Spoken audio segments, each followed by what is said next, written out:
Halo semuanya. Perkenalkan, aku Emilia Putri. Aku Zaira Mapasa. Nah, di sini kita akan membawakan materi nih mengenai bencana dari banjir. Tolong disimak ya.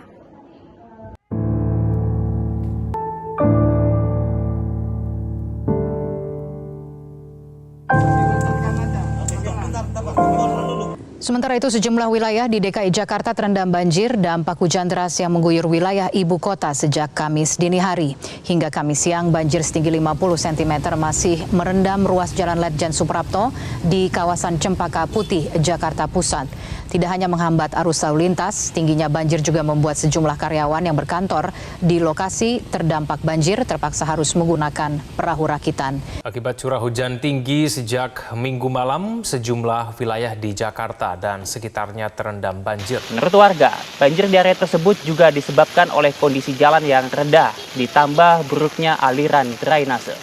Yang bikin banjir itu sebenarnya itu dari kali sebelah sini tuh dikecili nama warga, jadi buat tempat tinggal itu masalahnya, makanya di sini banjir terus. Kalian pernah kepikiran gak sih kenapa Jakarta selalu kebanjiran nih setiap ada hujan deras? Ternyata kebanjiran yang terjadi di Jakarta itu nggak cuma karena hujan deras, tapi ada beberapa faktor lainnya yang mempengaruhi terjadinya banjir di Jakarta. Betul banget, makanya kita simak habis ini. Penyebab banjir dapat terjadi karena dua faktor, yaitu faktor alam dan manusia. Faktor alam terdapat curah hujan yang tinggi. Yang kedua itu pasang air laut. Dan yang terakhir sedimentasi di muara. Faktor manusia dapat terjadi karena 4 hal, yaitu yang pertama, membuang sampah sembarangan. Yang kedua, penebangan hutan. Yang ketiga, kurangnya resapan air. Dan hindari membangun pemukiman di bantaran sungai. Banjir yang melanda wilayah Jabodetabek awal tahun ini dikhawatirkan tidak hanya menyebabkan kerusakan secara material, namun masyarakat juga harus waspada akan penyakit-penyakit yang bisa timbul pasca banjir yang terjadi. Di tengah musibah banjir, tak sedikit anak-anak yang memanfaatkan air banjir sebagai wahana bermain dadakan.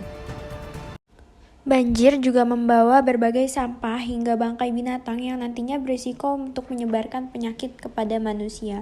Penyakit yang dapat timbul setelah banjir antara lain penyakit pencernaan seperti muntaber, disentri, kolera, dan tifus.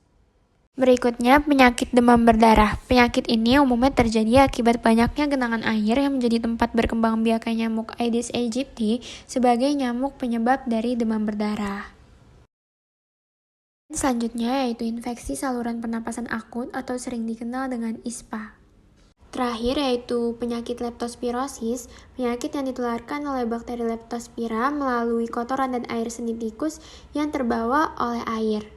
Jalan Budi Mulia di Pademangan Barat, Jakarta Utara juga terendam banjir setinggi 30 hingga 50 cm. Banjir kerap terjadi di Jalan Budi Mulia karena curah hujan yang tinggi. Ketinggian banjir bervariasi karena kontur jalan di sejumlah titik berbeda ketinggian. Jakarta terbentuk dari endapan material yang dibawa sungai-sungai dari wilayah Bogor dan sekitarnya seperti Sungai Ciliwung.